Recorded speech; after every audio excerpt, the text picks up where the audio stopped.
time for Common Man. Common man, charge the housewives like no one can. What'd you shoot? Where'd we play? Non-stop nonsense on deck today. Tune in, it's time for Common Man. Oh, boy. Why should anybody aspire to be a common man, an average man? Do you realize what it means to be average? That means you're the best of the lousiest, and the lousiest of the best. Now, if we demand more and more for producing less and less, while the have-not nations encourage and inspire and indeed require hard work and maximum effort, if we deify the common men while they encourage and reward the uncommon ones, well, the end result of such a lopsided race as that is too obvious to require elaboration. I mean, it's like, hello?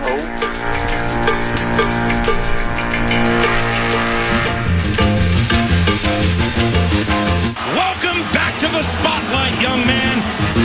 We'll head to Buffalo, play on the road. I think the weather, of course, having spent a lot of time in Minnesota, I understand the weather pattern. Pick up the Calcutta Clipper, swings down, swings up, lakefront influence, and out. I think we'll probably have about 45-degree weather, so it will not be a typical October 31st in Buffalo.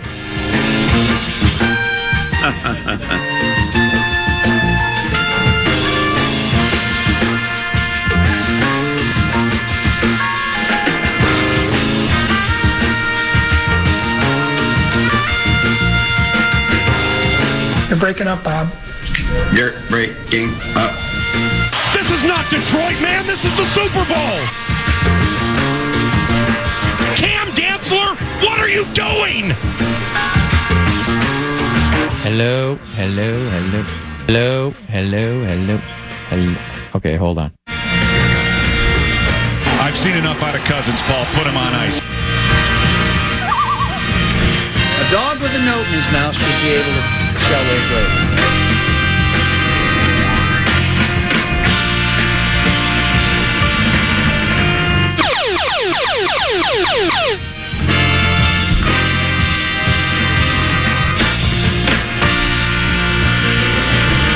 How about the cardiac cats?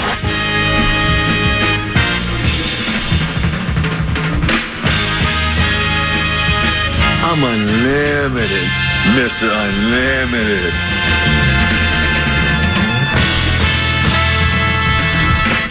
I'm a fraud. Yes. He's the clown from Brown. He's the fourth in the North. This is the Common Man, Dan Cole.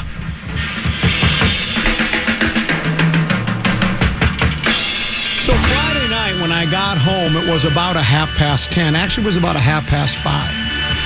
So I decide, I'm kind of curious to what's happening at the Amex, the American Express tournament, played in 3 different golf courses. La Quinta Country Club, Old School, and then they're playing at a couple of the PGA West courses. They are playing the Nicklaus course and then the diabolical Pete Dye's Stadium course. So I watch on Golf Channel, and then it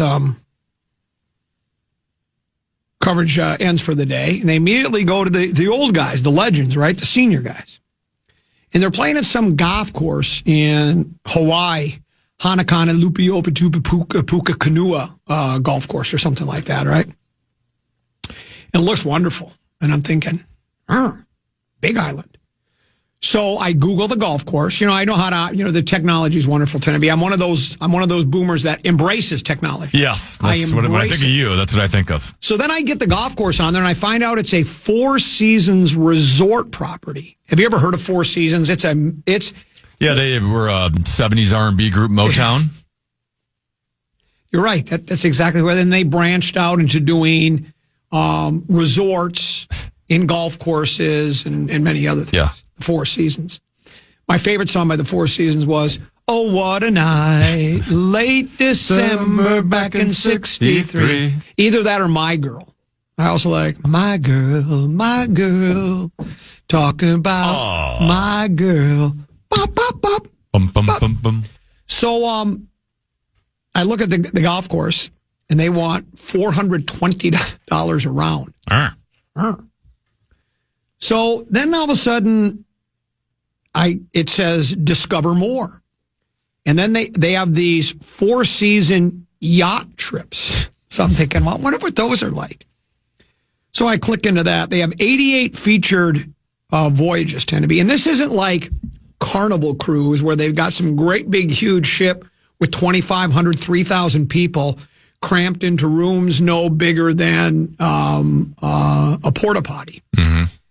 This is, I think I bet it doesn't take more than 85 or 90 people, right? They vary from 5-night cruises to 14 nights. How does this sound? Greek Isles featuring Santorini and Yalakabaka-Kakabuka-Duka-Lukadu. The available dates are April 5th through the 12th. You can get a suite on the ship Tenerife for just the low price of $25,498. Is that it? That's it. But it's for 2 people. It's not per person. Then it says explore all voyages. Well, what else? 88 sailings. There's the Grand Mediterranean featuring St. Tropez and Trapani. 9 nights. You leave from Malaga and then you go to Valletta. March 20 through the 29th. That's only $51,900 for your suite. Now, of course, this does not include airfare. You got to get to Malaga. And I always thought Malaga was in Nicaragua, but apparently it's not. Malaga is somewhere near the Aegean Sea. Is that how you say it? These are all Aegean Sea trips. The most expensive I found was one that it takes you near Egypt, and you get to go look at the pyramids as well, right? That one was only $60,000 but I think you get 14 days on that one, I think. Can I tell you something? Uh-oh. My checking account right now is down to $65,000, so that would be a little tight. So what happens when you search things and you open things up? You get inundated with now they think I'm Thurston Howell III. My phone thinks that I have unlimited funds. They think I'm Barrero. They think I'm being paid obscene money, right? So then I get, and you're going to love this. So then the next thing that dials up is the best hotel in Rio de Janeiro. It's the Copacabana. And as I Fred Astaire. It's the Copacabana Palace.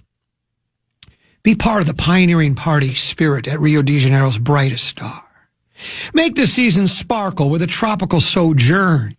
It's not a trip. It's not a trek even. It's a sojourn. They use fancy words that beautiful people understand, so it really reels you in, right? Make the season sparkle. And somebody had to write this.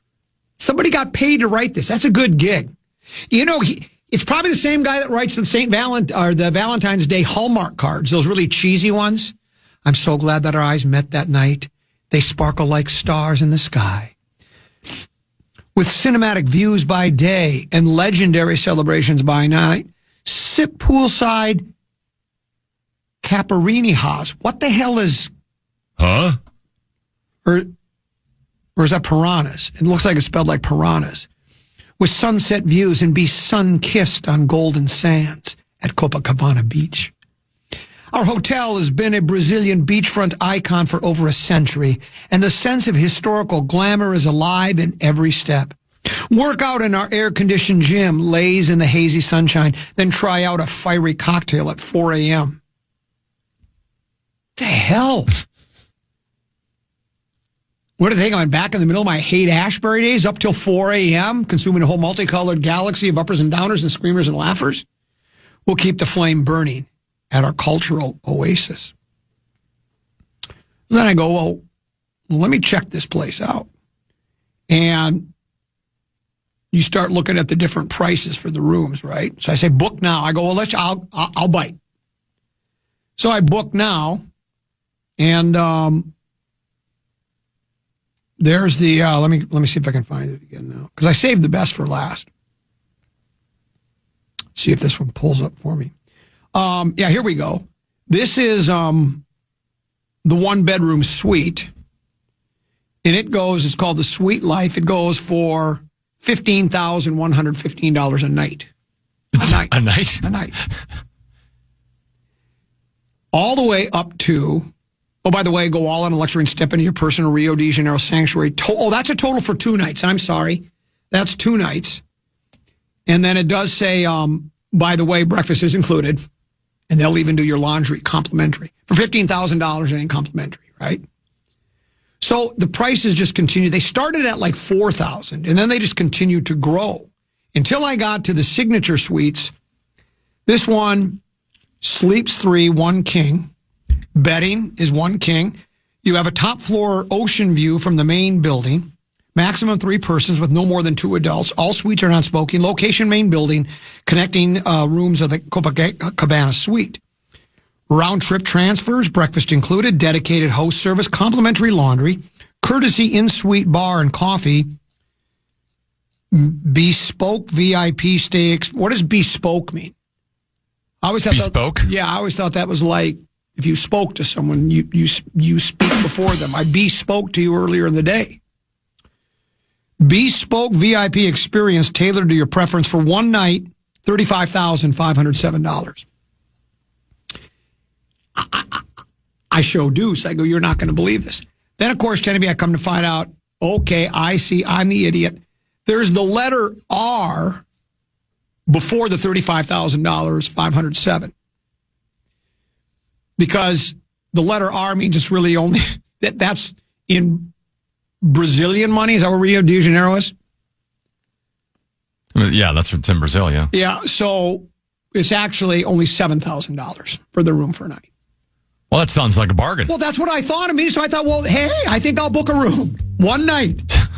And they're going to do my laundry for me. So I'm the idiot. I didn't know what the R meant in front of it. I thought the R stood for really expensive. But it didn't. It meant it's Rio de Janeiro dollars or whatever. So $7,000 a night's a bargain.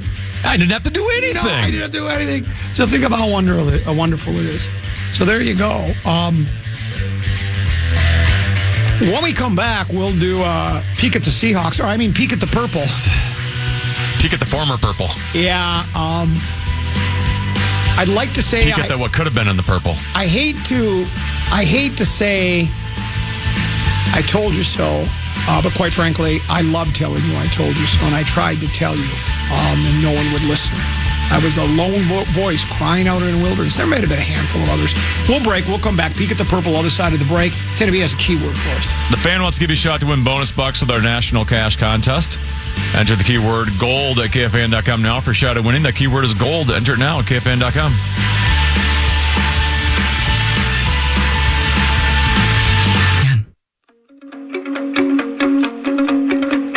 That one teacher who believed in us.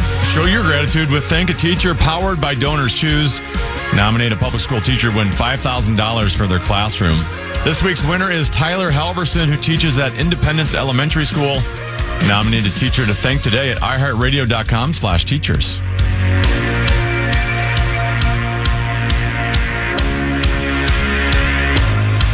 Couple 13-14 pass, Common Man program. I'm Common. He is Tennessee. Peek at the purple. A daily segment here on the Common Man program is brought to you by our friends at Affordable Electric. Affordable Electric. If something doesn't seem right, it probably ain't. Affordable Electric handles emergency troubleshooting for flickering lights, dead outlets, hot switches, burning smells, and overloaded circuits, none of which are good for you or your home. Don't wait until that small problem becomes a big one. Book online, affordable-electric.com. Fast, reliable electrical repair, affordable-electric.com. And remember, Affordable Electric, Tennessee, can you get there ready for the shock? I don't have it yet. Is shockingly affordable. It's just as shocking to me and jolts me just as much as if I had triggered it myself. Seattle Seahawks will take on the New England Patriots in the in the big game in 2 weeks. Yesterday, in as much as I like defense, that New England Patriots or the New England Denver game really wasn't that entertaining. Some of it was just bad offense. Poor Stiddy. He did his best. It looked good early for him. I think they had a 3-and-out the first time. Next time down, he throws a 52-yard strike, then a little tutty. Yeah. Looks like Stiddy's going to be the next Errol Flynn. Wasn't it Errol Flynn who played for Green Bay, had one brilliant game against Seattle? He threw for 6 tutties against Detroit in the last game of the season. By the way, against a terrible Detroit team in a game Green Bay didn't need to win or lose. And then Seattle got roped into it, and they signed him to like a 6-year, 6-7-year contract for huge money, and he never replicated that performance ever again. But he got beat up by Russell Wilson in training camp. Yeah, it's one of the greatest get-rich-quick stories you've ever heard. One performance in a meaningless game got him all sorts of money. How much did he end up making? Do we know what that contract was? I thought I remembered like $30 million. Yeah, it was, and back then that was obviously huge money. I mean, I'll just tell you this right out, Tennessee, in case you don't know this. $30 million ain't going to get you to the grave. No. But he signed for and that didn't happen for Stiddy. The second game was highly entertaining. You had a lot of good defense, but you also had offense. I think a balance of the two together, two teams that don't like each other very much. Lumen Field, but I was up. Yeah, 3 years, $19.5 million. It's still pretty good. But still, money. Yeah, it was. Yeah, back then it was just. It was 14 years ago. Yeah, it was big money. I really thought Seattle was in trouble going into the game. Did you notice it was partly cloudy? Your home field advantage at Lumen Field is gone at that point, right? Because the cloud cover is what makes Lumen Field. It holds in the crowd noise, and without that, but still, it sounded pretty loud to me. And Sam Darnold outdueled future Hall of Famer Matt Stafford in leading Seattle to victory. He was, I think, 25 at 36, 330-some yards and 3 tutties. No turnovers. No ghosts. Matter of fact, did you hear this? Has this been reported anywhere? Sam Darnold is going to be in the reboot of Ghostbusters because he's not seeing ghosts anymore. You know what he's seen? He's seen visions of Lombardi trophies dancing in his head. He was simply brilliant yesterday. For those that think, well, though he's just not getting in the way. That's all he's not doing. He's got a great defense, good running game, and he's just not getting in the way and not. He was simply brilliant yesterday. The coach, the McDonald character, completely trusted him to make big throws when they needed to make big throws. And to your point, it's not like it was some elite defensive performance that he was hiding behind. Correct. Or a special teams touchdown. He was going up against a future Hall of Fame quarterback who also was dealing. Correct. And he had to match him. Throw for throw, and that's exactly what he did. And he should be wearing purple, but he's not. There were a lot of people that doubted him, and I get, I saw that Charge was on today, and there's a lot of emails talking about, because Charge, I think, was on the same thing, and they were doing the old hindsight. I'm sorry, mine wasn't hindsight. I didn't say that after last night's game or after his performance this year. The day the Vikings let him go to Seattle, I said, why did they do that? My whole spiel was, you search high and low. You leave no sand trap unraked, no ball mark unrepaired, no divot unreplaced in your relentless pursuit for a franchise quarterback, and you have one in your building that's willing to stay. At a reasonable dollar amount. Now, some of the comebacks have been this. Tom is it Tom? Tom Pelissero? Yeah, because the reason I asked it was Tom, because I worked with Pelissero's dad. I've told you that before, right?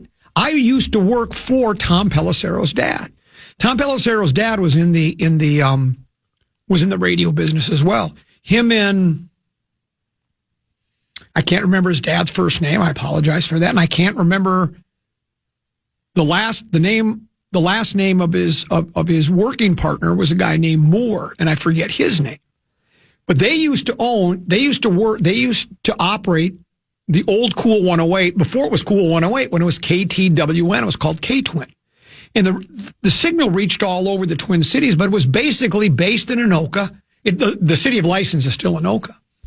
And he worked there, and then he and Moore branched out and started their own company. They got into the Muzak business. You know what Muzak is, right? Like if you're sitting at a shopping mall let's say you're over at Mall of America and you hear music playing. That's some company. Now it's changed now. Now I think you can do satellite. I don't even know if Muzak exists. But I worked for Pelissero's dad for 4 hours a day, dubbing music from CDs onto reel-to-reels, and those reel-to-reels would go to these malls or wherever they were, companies, businesses, whatever, and then they would load them up and they would play all this music, and that's what my job was to do that. So I played with them. So I know Pelissero. We've talked before. He reported back when Darnold was going to sign, the Vikings did make a competitive offer. Only problem is it really wasn't competitive because it was a 1-year deal. It wasn't a 3-year deal, if I have the numbers correctly. And if you're Sam Darnold, I mean, is there anybody out there that would rather accept a 1-year deal or a 3-year deal? I think I take a 3-year deal. There's more security there. I just signed a 3-year deal here. I could have signed a 1-year deal, but I decided to sign a 3-year deal instead because there's more security in a 3-year deal. It means I'm going to be here 3 years. Now they can change their mind. They can fire me. But the thing is, if they decide to fire me after 1 year, well, then do I get severance? There's a lot of complications to it. Anyway. And I think the Vikings, probably made it perfectly clear to Sam that he knew it. Everybody knew it. The number one guy is going to be J.J. McCarthy. That's where we're going to. So they allowed a franchise quarterback to leave the building. That's on them. That's not hindsight. And even beside that, once they let him go, I advised and they don't listen to me, I don't think, over there. I advised the organization to sign Aaron Rodgers, and they decided not to do that. So I hope, and you know what was interesting was most Viking fans, at least the ones that responded to Booth at KFAN.com or to the Bradshaw and Bryant KFAN text line or me on emails. Yeah, but we can't trust him. You saw what he did in that game against Detroit. He'll never win a big game. He'll never be any good. Same thing with the Rams thing. And I said, 2 things I've said over and over again. If you're going to allow one really bad performance against Detroit, and the LA game wasn't all on him, he had his struggles. If you're going to judge a guy by 2 performances, well then okay, then you're right. Let him go. I can't dismiss what he did during the 14-3, and second of all, what was second of all? That doesn't matter. They should have signed him. I really feel that way. And I feel like yesterday officially silenced the naysayers. I think it did. Yeah, I think it did. Yeah, I think. Oh, the other one was we wouldn't have money to sign interior defensive linemen and offensive linemen. For the most part, those moves didn't work, so they didn't spend the money wisely. Sorry, so they blew it on 2 accounts. They blew it by not signing the right quarterback, by not signing a guy that was already in your building that was willing to sign, that already proved he can win football games.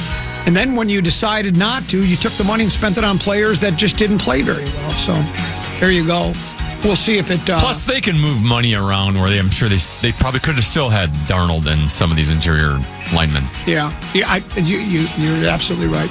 Peek at the Purple, brought to you by our friends at Affordable Electric. For all of your electrical needs, affordable-electric.com.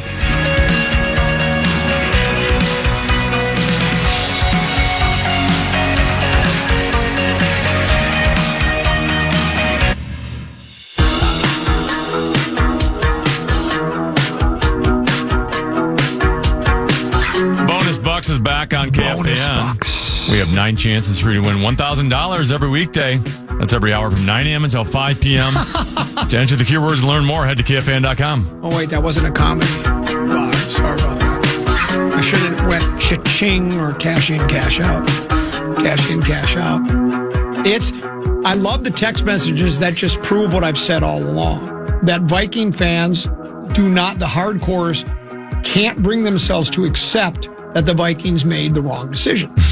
Because if they do, that admits that the team failed, and that that because of that, I could still look to the future, and that we did the right thing, blah, blah, blah.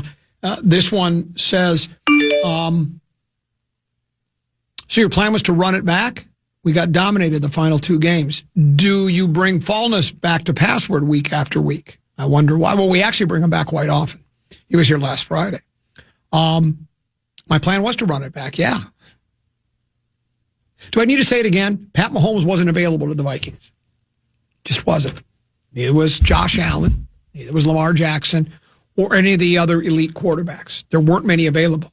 You search high and low. There's no guarantees when you draft guys. Now you have a guy that leads to a 14-3 record. He had an awful game against Detroit. Don't let the people tell you he was the reason we lost to the Rams. We lost, they rushed 4 and they sacked him 9 times. The Rams dominate us in every phase of the game. Offense, defense, special teams, and coaching.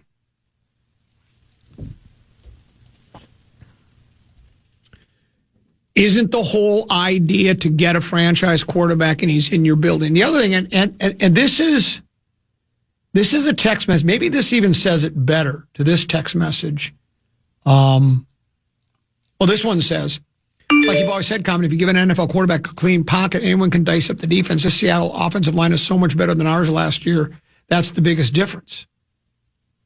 Right. So Sam was able to put a 14-3 record together with a bad offensive line. Brilliant!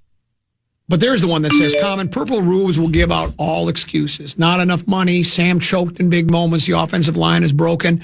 All these excuses before they address the common denominator, and that's the head coach is involved in all of this. Maybe it wasn't solely on Sam. Purple Rubes wanted Sammy D to fail so they could point at KOC being the reason he succeeded.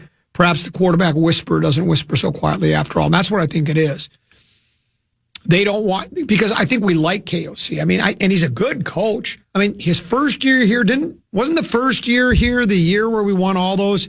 I get my years confused. Was that the year we had all the comeback victories? Was that his first year as head coach? Where we had the one where we had the greatest comeback of all time? Yes. Yeah.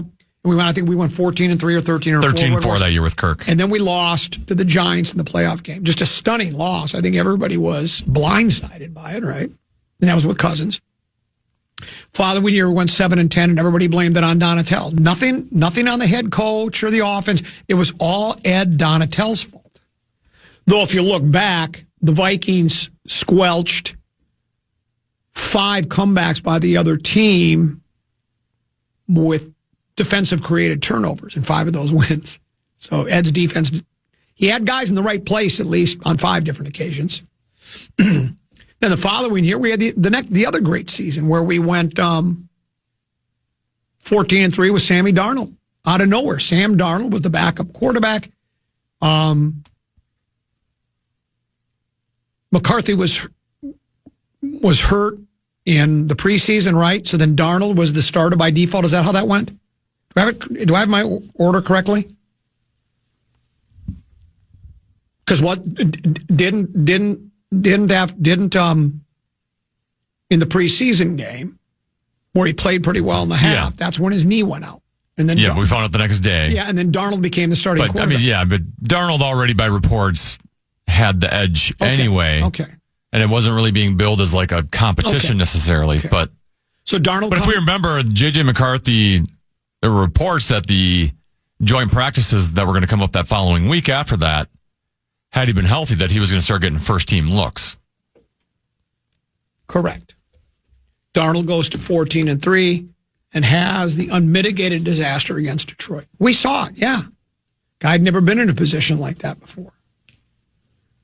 And if you want to say that's the real Sam Darnold, that's what a lot of the Viking fans want to say. And I think the Vikings kind of felt that way too, even though, according to Pelissero, they did offer him, but they offered him a 1-year deal. And the deal was better with Seattle, and he left. And now the rest is history. So it is water on the bridge. But I just had to address the people that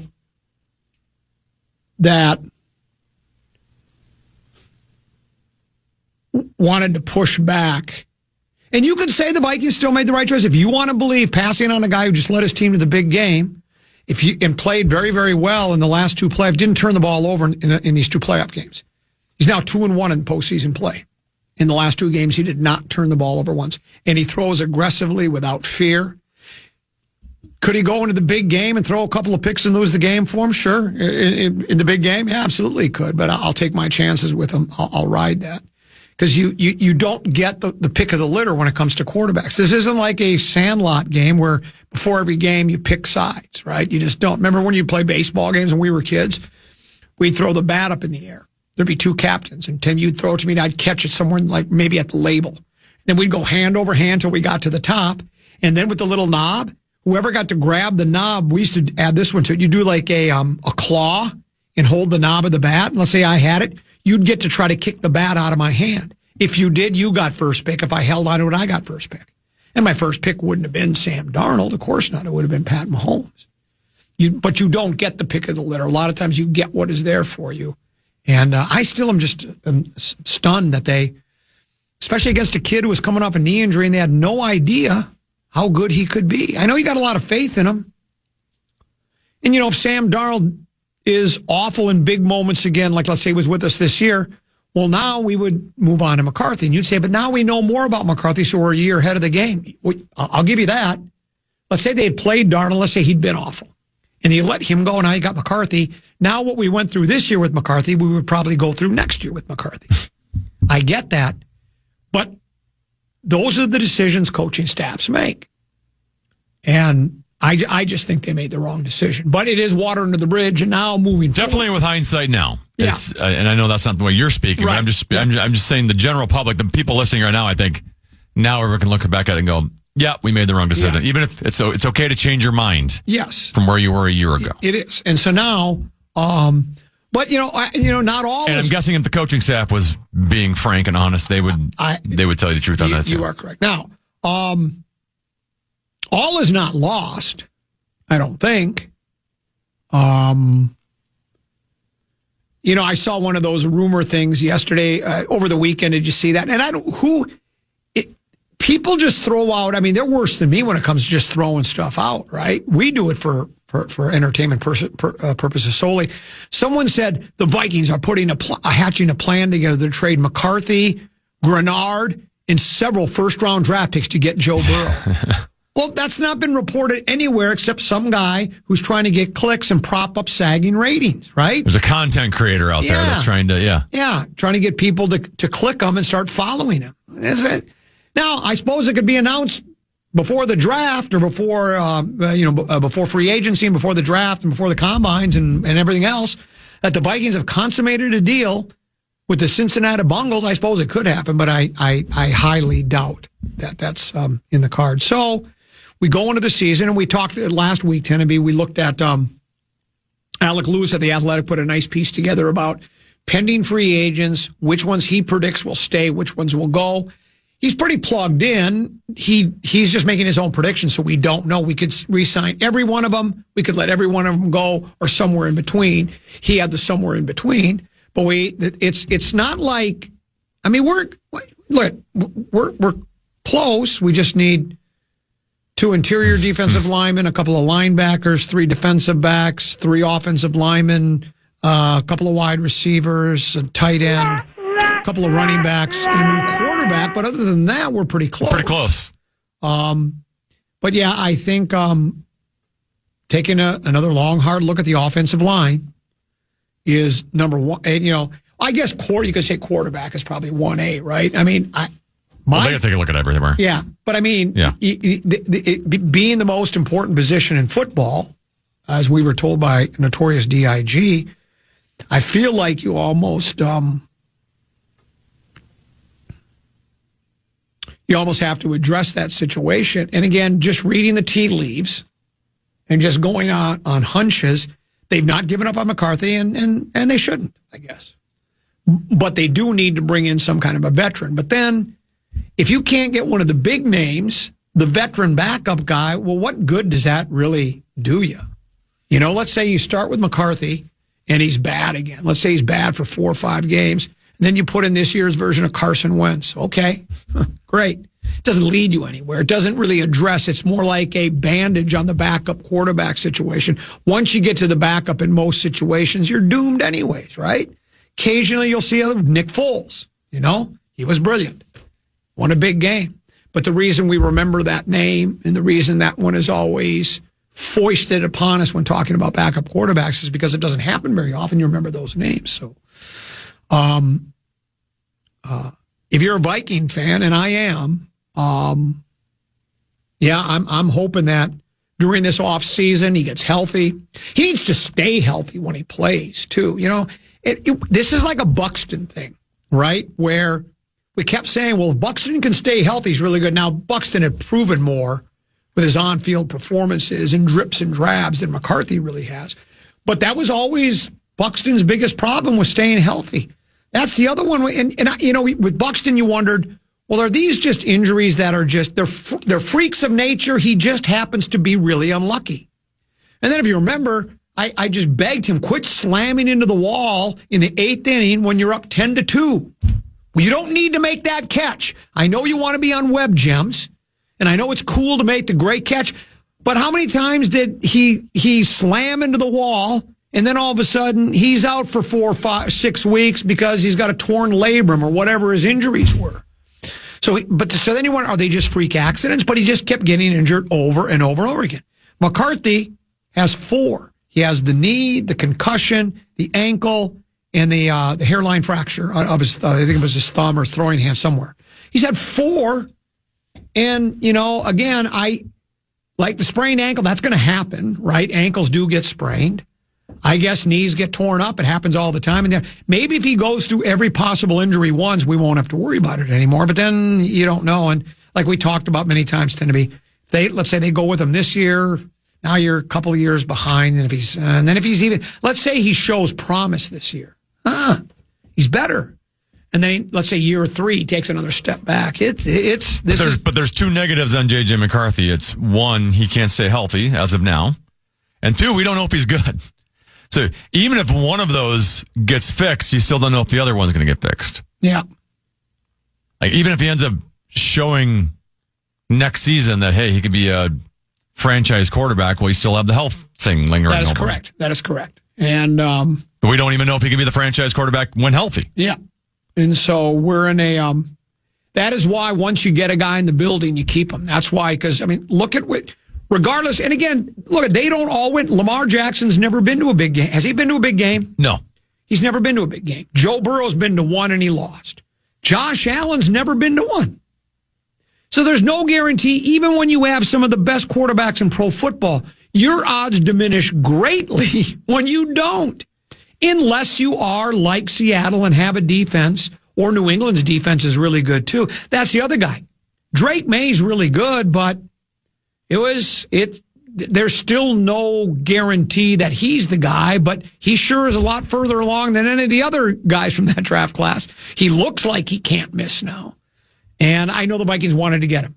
From all reports, they made offers to try to get to that spot, and they weren't able to do it. So, I don't know, Tenneby. It's you look at all the teams in the NFL where they've been. Well, we talked about Detroit. They have more.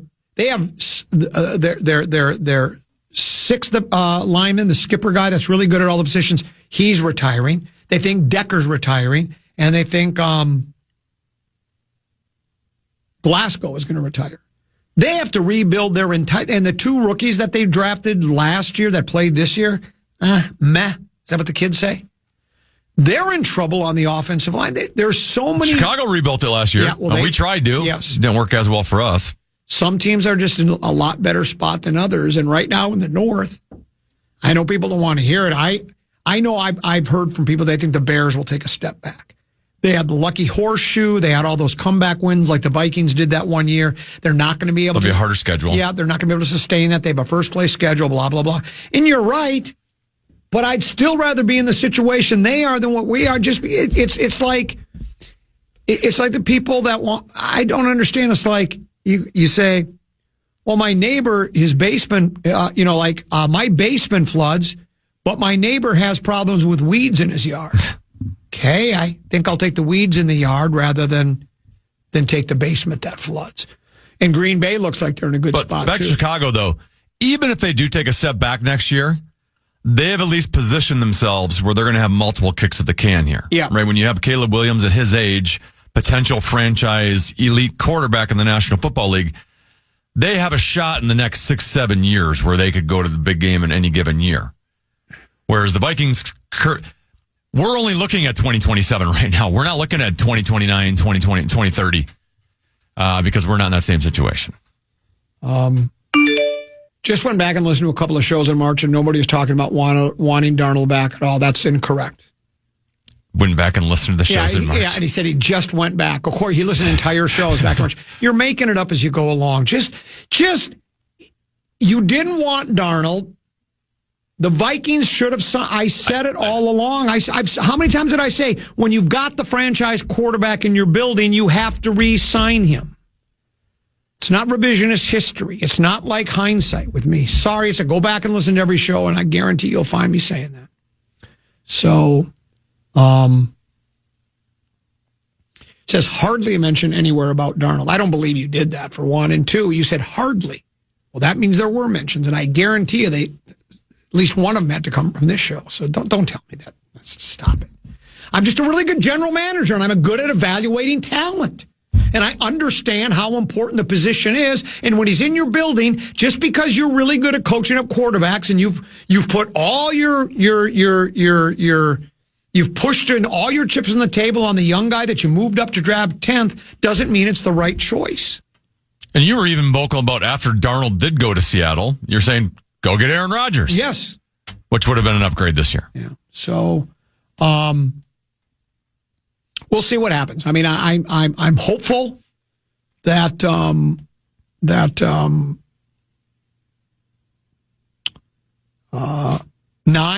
is the answer. But there's a lot of question marks still out there about him. One other one before we go to break. This one says, what chance do you give for Flores to leave now? I don't know. I don't think he's leaving because the 2 jobs he interviewed for, they've both been filled, right? Yeah. McCarthy, is that official yet? Is he going to sign with Pittsburgh? Yes. And then the Baltimore one, who did they sign? I don't remember the guy's name, but they signed a head coach, right? So those 2 jobs are no longer. He wasn't really considered anywhere else. Yeah. I guess Vegas for a little bit early on, but I haven't heard that recently. So my assumption is he comes back because he signed a contract. Now, I don't know, because the word last week was he signed a contract extension with the Vikings, and it was the caveat, the asterisk, the out for him was if he got a head coaching job. If he doesn't get a head coaching, now let's say some other team said, what are the Vikings paying you for being a defensive coordinator? Well, they're going to pay me $3.5 million a year. We'll give you $5 a year. Could he then leave now, or is it no? He signed a contract saying, you see what I'm saying? Is he already locked in with the Vikings because it had to be a head coaching job? I don't understand the legalities of it, the habeas corpus this, the corpus Christi that. But I think he's coming back unless he does get a head coaching job. There are still vacancies, right? They haven't filled them all. How many are left out there? 6, 7 coaching jobs are still out there, I think. So yeah, I thought there was 4 or 5 left. So I suppose it's possible. I guess it's possible, but like you say, I've not heard his name linked to any of the other openings. So I would think, he is coming. And that's good news for them. It's very good news for them. Because I do think he is an exceptional coordinator. And, that's where, I was very defensive of Ed Donatel. And I still stand by that I don't think it was necessary. Everybody's looking for the scapegoat. Last year was Darnold. It's all his fault. And the year before that, it was all Ed Donatel's fault.